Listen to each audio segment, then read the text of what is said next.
Week 2 art lesson for 7th grade. Illuminated letters. If you have no idea what an illuminated letter is, don't worry about it. I sent you a big PowerPoint presentation that will tell you more than you ever needed to know about what an illuminated letter is. Let's go down to the board so I can show you how. So an illuminated letter, traditionally, think of it as something that you would see in a storybook or a fairy tale. You've seen those old Disney movies where the book opens up at the beginning of the movie and it's once upon a time, and the O for once is covered in flowers and deer, and there's a background and the birds are flying and it's all fancy and schmancy. That's what an illuminated letter is.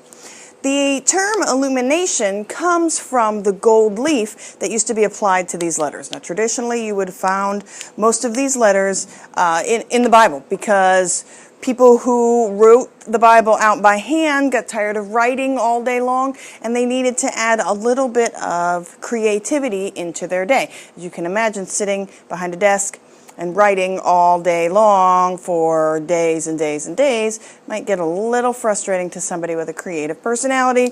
Hopefully that's what all of you are, because you're all wonderful artists, and we are going to add our little touch of creativity to our project. So the first thing I need you to do is I need you to pick a letter. There's 26. Find one. You can use your first letter of your first name. You can use the first initial of your last name. You can just pick a random letter. It doesn't matter. Once you have an idea of what your letter is going to be, then I want you to start listing as many things as you can think of that start with that letter. See if you can come up with 10.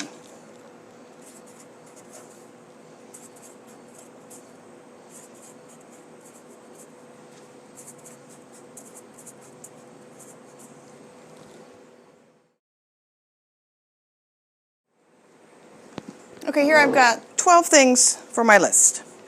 The next thing you need to try and do is you need to try and divide up your space a little bit smaller. We're going to try and do a small project for this one. In the classroom at the middle school, we're going to use a small piece of watercolor paper. If you are interested in using a piece of watercolor paper, before you start the project, just send me an email and I'll get some sent out to you so that you have a small piece to use. Watercolor paper is a little stiffer than regular paper, and it's got a nice little textured surface for it. We're going to use some paint for ours. I might suggest that you also use some paint for yours, but I'm going to show you a trick to use markers to make your paint, and that will come later in the video.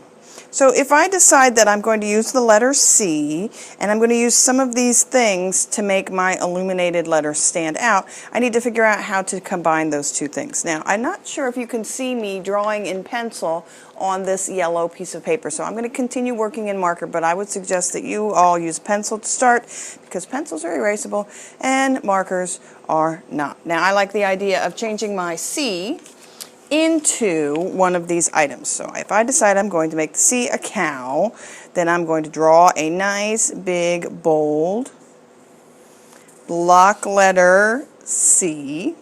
Remember block letters from 4th grade and 5th grade and 6th grade? I think we've done them over and over and over again. And the way to change this into a cow is to give him a nice curvy line for his nose. Let's give him a chin. And of course, cows have really big cow eyes. He looks a little sad. I'm sorry you're sad, Mr. Cow. Let's curve the edges up, make him happy. Cows have nice big ears. Let's give him a cow bell. Oh, that's funny. There's a bell. And of course, we need some cow spots. So let's plan out where we're going to put the spots. And let's give him a tail. Now, this cow by himself, he's interesting, but we still need to treat the background. And you still need to plan out where you're going to have that illumination, that metallic shine. You don't necessarily have access to gold leaf, but we do have a lot of metallic paints. You've got a lot of metallic Sharpies that you can use. Any of those things will be good for the final touches for our project. Once you got a kind of idea what you're going to do for your letter, then figure out what you're going to do with the background. Do I want to add any of the rest of these things to it, or do I want to make a background for the project where, where it's going to be? A cow lives in a field, so let's make a field.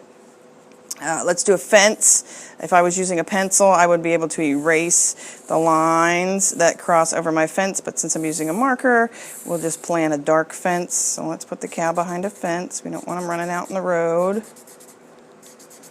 We got a nice fence here. Let's give him a nice pasture to live in, so let's make it nice and big. You know, the fence that's in the back of the pasture is going to look smaller because it's really far away.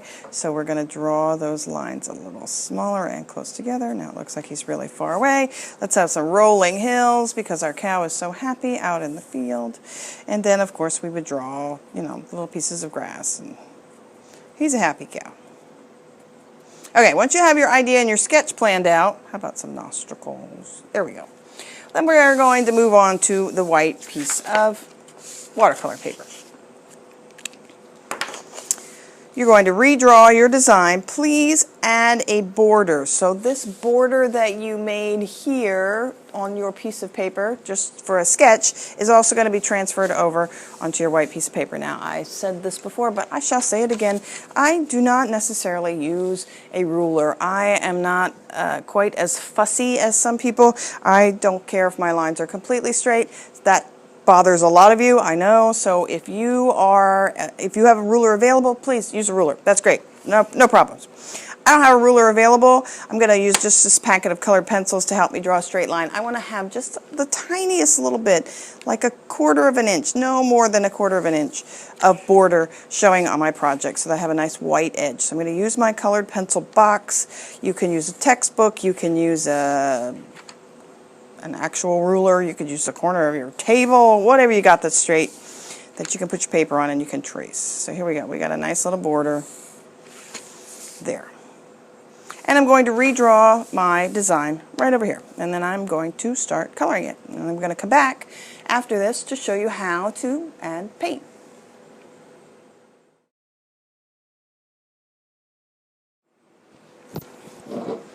So in the classroom at the middle school, we're going to use some paint for this project. If you have paint available to you, yay, paint. Use watercolor paint, use house paint, use acrylic paint, whatever you have handy. If you don't have paint, not a problem. Watercolors are not the only thing that can color this in. You've got crayons, you've got markers, you can use colored pencils.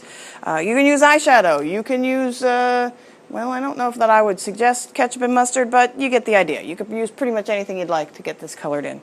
We're going to take a little bit of paint and we're going to just start. So color in your background. You know, we've painted before. I don't really have to show you how to paint. What I do want to show you is a way to make paint if you don't have paint. So let's say you have some colored markers. You need to find some washable markers. The cheaper the better. Actually, this works really well if you've got Prang or school supply. We've got some nice good Crayola markers here. We're going to take these washable markers, and I'm missing one.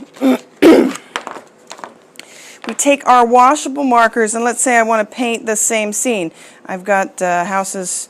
I've got no houses. There's no houses in my cow picture. There was a fence. We've got the cow. The easy way to paint this with just using a marker, if I want to make this grass green, let's just start coloring it with a marker. And then all I need to do is add a little bit of plain water. Take a brush and add a little plain water to it. And you're going to see that that washable marker, you can push that all around and you can create your own paint with it.